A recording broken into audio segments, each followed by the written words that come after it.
Sekedar saja dari seorang yang karena kebudayaan diberi nama Muhaimin Faisal. Hakikat hidup saya sebenarnya adalah proses penyadaan diri. Sebagaimana kita diajari la ilaha sebelum illallah. Karena itu saya senantiasa menghindar dari upaya-upaya untuk eksis. Pada episode-episode akhir kehidupan, kita tidak akan kuasa untuk menghindar dari sebuah kenyataan bahwa sesungguhnya yang kita butuhkan adalah esensi, bukan eksistensi. Tetapi hakikat dan syariat senantiasa melahirkan peradaban.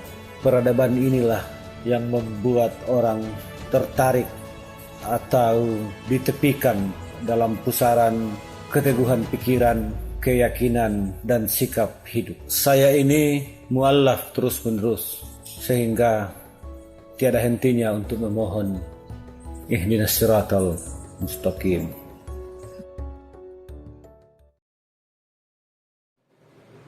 Saudara, sahabat, dan guru-guru saya dimanapun Anda berada, Assalamualaikum warahmatullahi wabarakatuh. Kalau Anda bertemu dengan seorang perempuan dan ketika Anda bertanya apa pekerjaannya, Anda mendapat jawaban bahwa dia seorang ibu rumah tangga, lantas apa yang ada dalam pikiran Anda? Atau ketika ditanya apa pekerjaan ibu Anda, seberapa percaya diri ke Anda untuk menjawab ibu rumah tangga? Jika Anda tidak menganggap bahwa itu adalah pekerjaan yang istimewa, maka tolong untuk memeriksa kembali pikiran Anda. Saya ditinggal almarhum Bapak ketika duduk di bangku kelas 4 SD. Saya kemudian lebih dekat dengan ibu yang mengajari saya tentang kelembutan dan ketegasan secara bersamaan, yang mengajari saya kelembutan dan kekerasan hati sekaligus. Di dalam diri saya mungkin banyak mengandung unsur-unsur perempuan, karena memang saya banyak diajari oleh ibu tentang ketegasan yang lembut atau tentang kelembutan yang tegas.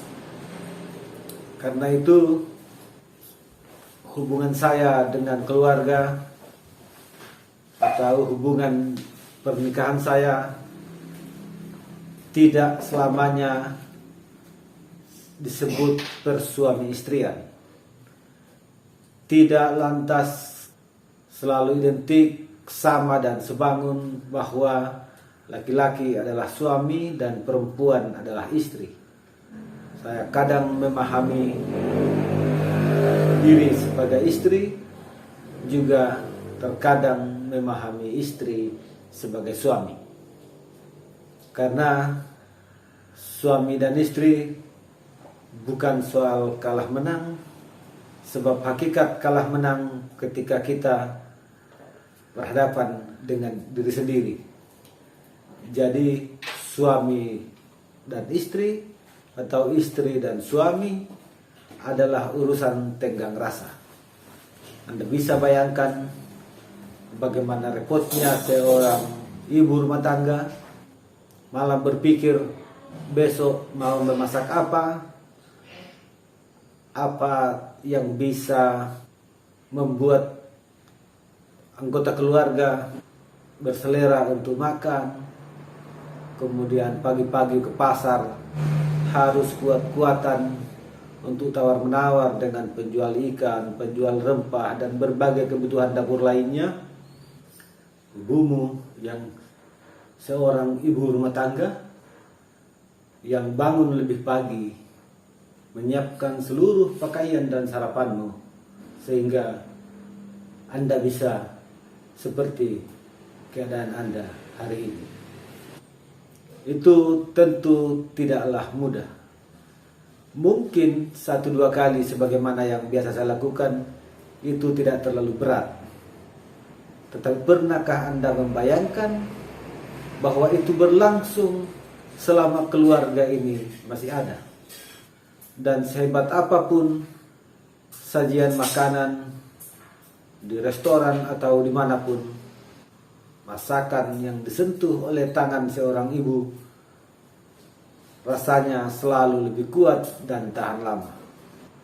Ada kisah seorang yang sukses di usia yang masih muda, dia masih selalu merasa ada yang kurang dalam hidupnya. Dia ambil kunci mobilnya, dia starter dan berkeliling kota di malam yang diguyur hujan. Di depan sebuah toko bunga, ada perempuan kecil yang menatap cantiknya bunga-bunga di dalam sebuah etalase.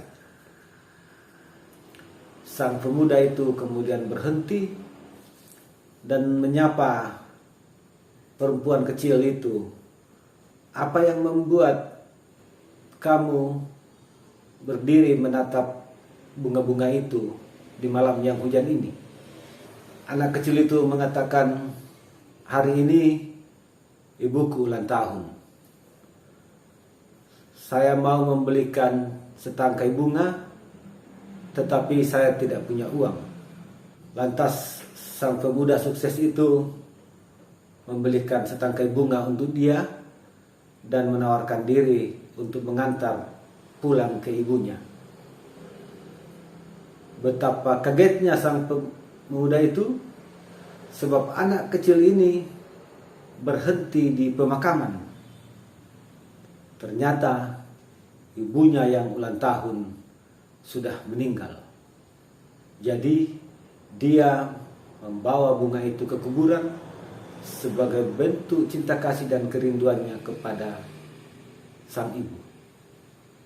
Sejak saat itu pemuda ini sadar bahwa inilah ruang kosong di dalam diri saya. Jadi betapa berartinya seorang ibu yang mungkin saja selama ini dianggap tidak terlalu istimewa kalau hanya seorang ibu rumah tangga. Untuk itu sebaiknya kita mulai menggeledah ulang persepsi kita tentang pekerjaan sebagai ibu rumah tangga. Jadi jika ada ibumu di sampingmu, peluk dia, cium tangan dan kakinya, bisikan permohonan maaf, dan katakan, I love you. Jika Anda sedang jauh dari ibumu, video call lah sekarang, sampaikan permohonan maaf, dan katakan bahwa engkau sangat mencintainya.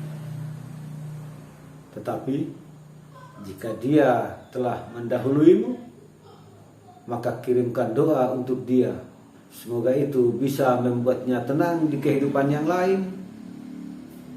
Dan pelan-pelan kau setorkan rindumu pada ibumu.